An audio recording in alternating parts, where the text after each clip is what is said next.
Hello everyone, कैसे हैं आप सब लोग। Welcome back to ICT virtual classroom Dehradun. मैं निखिल राणा, क्लास 8 का अपना मैथ्स का टॉपिक है जो कि कंपेयरिंग क्वांटिटीज। उसके अंदर हम बात कर रहे थे परसेंटेज, प्रतिशत की। तो उसी पे हम क्वेश्चन आगे कंटिन्यू करेंगे और आगे कुछ और क्वेश्चन है प्रॉफिट एंड लॉस के, उस पर भी बात करेंगे। ठीक है, तो आपने देखा लास्ट जो हमने क्वेश्चन किया बड़ा ही अच्छा और शानदार क्वेश्चन था। ठीक है, एंड ये क्वेश्चन हमने किया, लास्ट क्वेश्चन कौन सा किया, ठीक है, ये मैंने आपको क्वेश्चन जो है 100% और आपको एक क्वेश्चन 100% से भी करके बताया, 100 यूनिट से भी करके बताया, और साथ ही साथ ये क्वेश्चन हमने जो है एक्स से भी करके बताया। तो एक्स वाला हमको थोड़ा लेंदी लगा, 100 यूनिट्स वाला हमको थोड़ा सही लगा। तो एक क्वेश्चन और आपको प्रैक्टिस के लिए देता हूं मैं इसी में। ठीक है, आपको इसी में एक तरह का क्वेश्चन और दे दिया जाता है और उम्मीद करूंगा कि आप वो क्वेश्चन कर लेंगे। तो जो अरुण है spends 30% on rent, 25% on groceries. ठीक है, ग्रोसरीज में वो 25% खर्च करता है। ठीक है, स्पेंड या 30%, मैं 30% ऑफ इनकम, आप इसे समझ लो, मैं लिख नहीं रहा हूँ, क्वेश्चन थोड़ा शॉर्ट में, बस आपको सॉल्व करना आना चाहिए। ऑफ इनकम, ठीक है, ऑफ इनकम, मंथली इनकम। ठीक है, 20% of the remaining on rent, 20% of the remaining on food. ठीक है, 20% ऑन द रिमेनिंग, या फिर ऐसा करो, इसको हमने, ये तो सेम पिछले क्वेश्चन की तरह हो गया है ना, थोड़ा इसमें चेंज कर देते हैं क्योंकि थोड़ा हम इसमें देखेंगे रेंट, आप इसको थोड़ा चेंज कर दो, हटाई दो, 30% ऑफ इनकम ऑन ग्रोसरीज। ठीक है, 30% इनकम जो है उसकी मंथली इनकम ग्रोसरी में जाती, 20% रिमेनिंग, यहाँ remaining 20% of the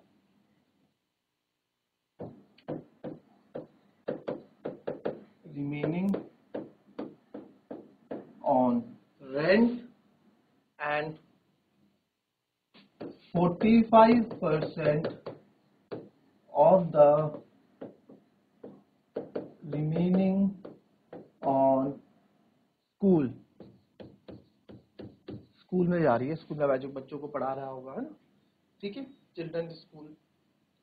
if he saves, school and others लिख दो, एंड अदर्स, भाई स्कूल में थोड़ा इतना कर देगा, एंड अदर खर्च। If he save, if he saves 5544 monthly, और इनकम मंथली ही है। ठीक है, how much does he spend on rent, then how much he spend on rent. थोड़ा 19-20 का फर्क है इस क्वेश्चन में, जो आपने लास्ट क्लास में सीखा था, कुछ अलग नहीं है। थोड़ा बहुत ट्राई करें, 100 यूनिट से ही ट्राई करें, आपको एक क्वेश्चन का आंसर मिल जाएगा।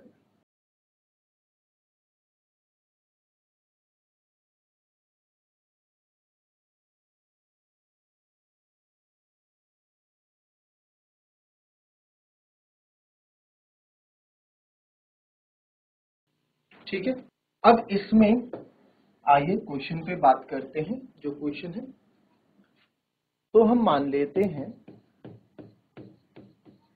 Late monthly income be 100 units या x यूनिट्स। आप मानते तो x रुपीज, तो x रुपीज से लंबा होता। ठीक है, तो money spent on grocery, money spent on groceries कितना हो जाएगा सर, 30% ऑफ 100, यानी कि 30 यूनिट्स। 30 यूनिट्स आप वो ग्रोसरीज में कर रहा है, क्योंकि 30% ऑफ आप 100 आप निकालेंगे तो 30% किसका, 100 का। तो देखो 100 से 100 कटा, 30 आया। ठीक है, 20% ऑफ द रिमेनिंग, अच्छा रिमेनिंग का, तो रिमेनिंग अमाउंट निकालनी पड़ेगी मुझे, रिमेनिंग यूनिट्स कितनी बची हमारे पास सर, पहले 100 थी, अब 100 में से 30 गई, तो बची सर 70 यूनिट्स। ठीक है, now 20% of remaining on rent, money spent on rent या unit money spent on rent, sir ये है 20% ऑफ 70, 20% ऑफ 70 यूनिट्स। तो जब आप इसको सॉल्व करोगे तो ये आ जाएगा मनी स्पेंट ऑन रेंट कितना, यहीं पे आप कर लो, ठीक है, 10 यानी 14, तो 14 यूनिट्स। तो अब रिमेनिंग कितनी बची जी हमारे पास, रिमेनिंग कितनी बची, 70 में से 14 गए आपकी, तो 70 माइनस 14 करेंगे, एंड 70 माइनस 14 क्या होता है आपका 14, और 70 में 14 से बाहर गए 6, 14 और 6 20, ठीक है, 14 और 6 20, और ठीक है ये होगा 56 यूनिट बची हमारे पास, ठीक है।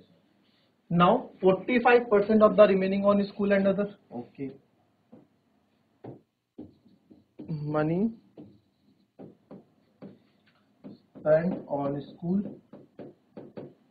कितना है सर 14% ना, 45% ऑफ 56 यूनिट्स, तो 45% ऑफ 56 यूनिट जब आप निकालेंगे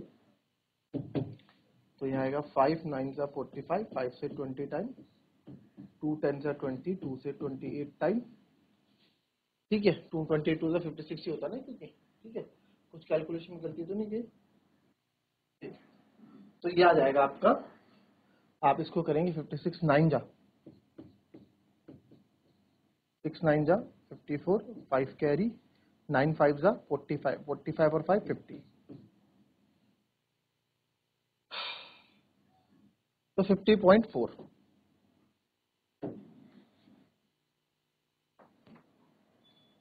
तो 50.4 यूनिट्स, ठीक है, तो 50.4 यूनिट्स।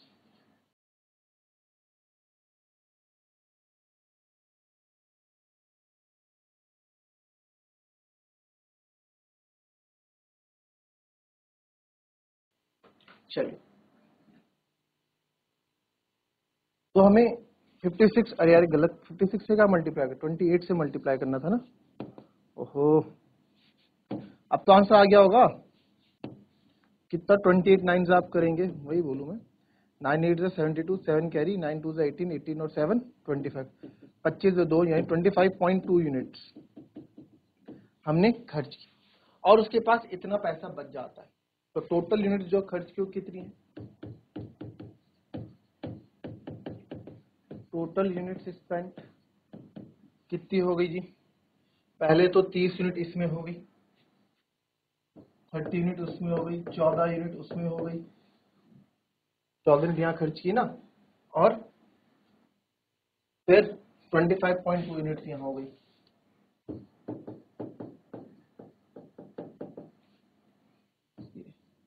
तो 30 और 14 44, तो 44 में आप 25.2 ऐड करेंगे तो 2 4 5 9 4 2 6 यही आएगा बच्चों, तो 69.2 यूनिट्स आपने खर्च कर दी। सेव कितनी की, रिमेनिंग कितनी बची, और सेविंग ही हुआ, रिमेनिंग यूनिट्स कितनी बची बच्चों, 100 में से आप 69.2 को माइनस करेंगे, ठीक है, तो आप कैसे करते हैं, पॉइंट आता है तो 100 और 69.2, घबराना नहीं है, पॉइंट लगा के 0 लगा दो, 10 में से 2 गया 8, 9 में से 9 के 0, 9 में 6 गया 3, यानी कि 30.8 यूनिट्स हमारे पास बच गई सर, है ना, 30.8 यूनिट्स हमारे पास बच गई, ओके, तो रिमेनिंग यूनिट्स आपकी हो गई 30.8 यूनिट्स हो गया। अच्छा जी, अब क्या करना है सर, अब यहाँ देखो आपके पास रिमेनिंग अमाउंट कितना बचा है,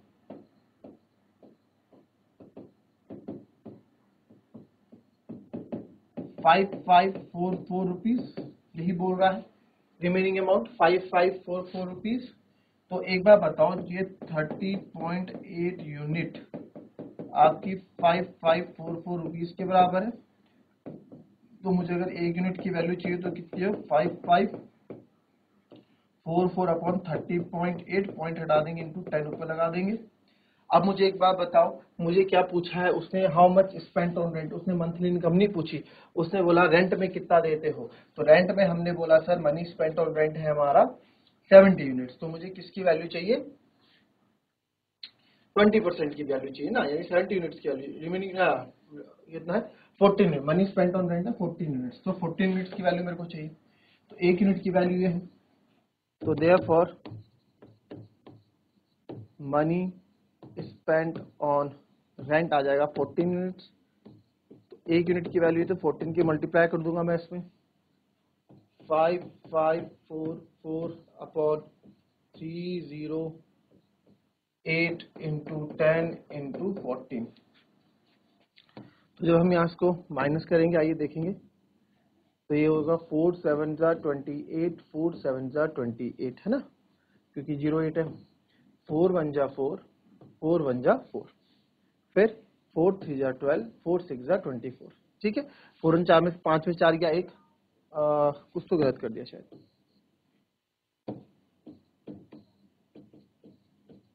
4 1 जा 4, 4 3 जा 12, 4 8 जा 32 और 4 6 जा 24, 1386 आया, वही तो गलत हो गया था, 1386, ठीक है। 8 और 1 9, 6 और 3 9, यानी कि 11 से कट जाएगा, तो 11 से कट करेंगे इसको, ये आएगा आपका 11 1 जा 11, 13 में से 11 गया 2, फिर 11 2 जा 22, 11 6 जा 66, ये आएगा 11 7 जा 77, फिर 7 2 जा 14 से ये एकदम यहाँ कट रहा है, ठीक है। तो हमारे पास जो बचा वो हम यहाँ लिख देंगे, हमारे पास बचा 126 इंटू 2 इंटू 10, तो 126 इंटू 2 होता है 252, तो 2520 रुपए किसको किस में देता है, वो रेंट में देता है। आई बात समझ में, इजी, कॉपी कर लेंगे।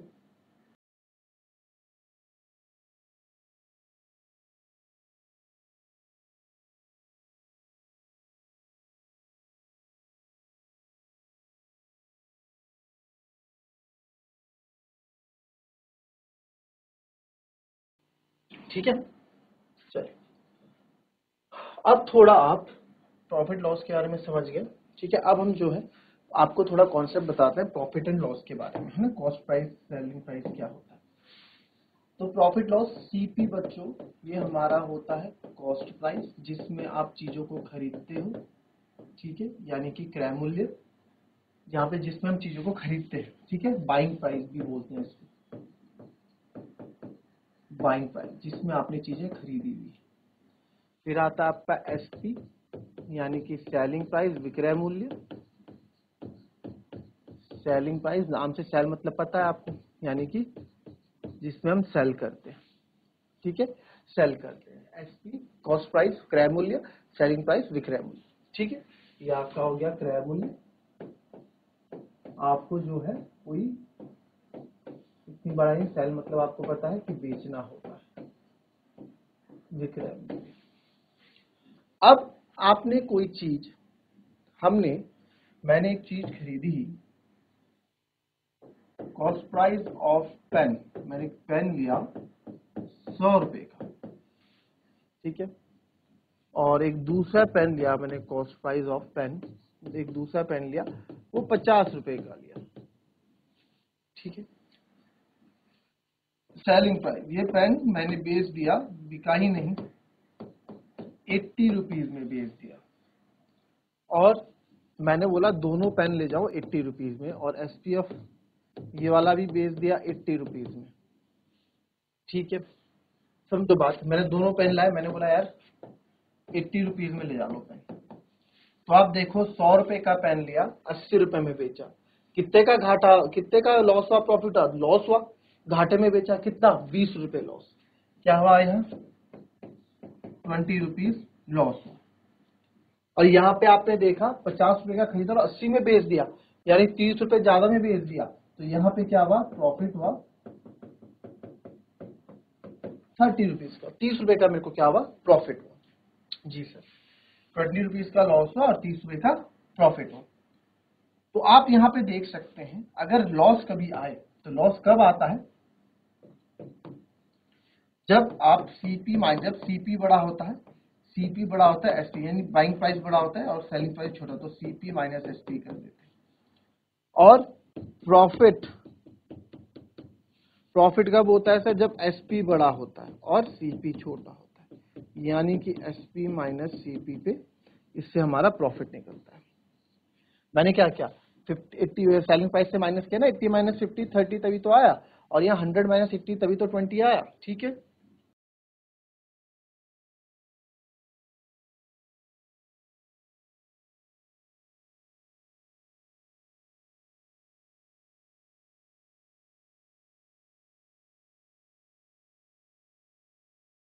ठीक है, तो सिंपल है प्रॉफिट एंड रूल।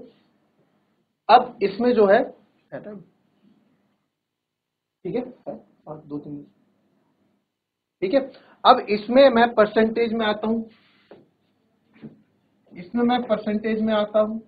अगर प्रॉफिट परसेंट मुझे निकालना हो भाई, लाभ प्रतिशत, तो लाभ प्रतिशत कैसे निकालेंगे सर, प्रॉफिट किस पे हुआ, प्रॉफिट भाई, प्रॉफिट एंड लॉस किस पे होता है, एक चीज आप हमेशा याद रखें, प्रॉफिट और लॉस, जो भी आप प्रॉफिट एंड लॉस करेंगे, प्रॉफिट एंड लॉस, एक चीज हमेशा याद रखें, profit and loss always calculated on CP. भाई आपको प्रॉफिट हुआ है कि लॉस हुआ है, वो कौन कैलकुलेट करके बताएगा, वो आपको सीपी, यानी आपने चीज खरीदी कितने में वो कैलकुलेट करके बताएगा, राइट। आपने कोई चीज कितने में खरीदी, ये किस पे और कितने में बेची, वही आपको प्रॉफिट लॉस बताएगा। तो मेन चीज, अगर मैं बोलूं कि मैंने पेन 100 रुपए में बेच दिया, तो बताओ प्रॉफिट हुआ कि लॉस हुआ, मैंने पेन 100 रुपए में बेच दिया,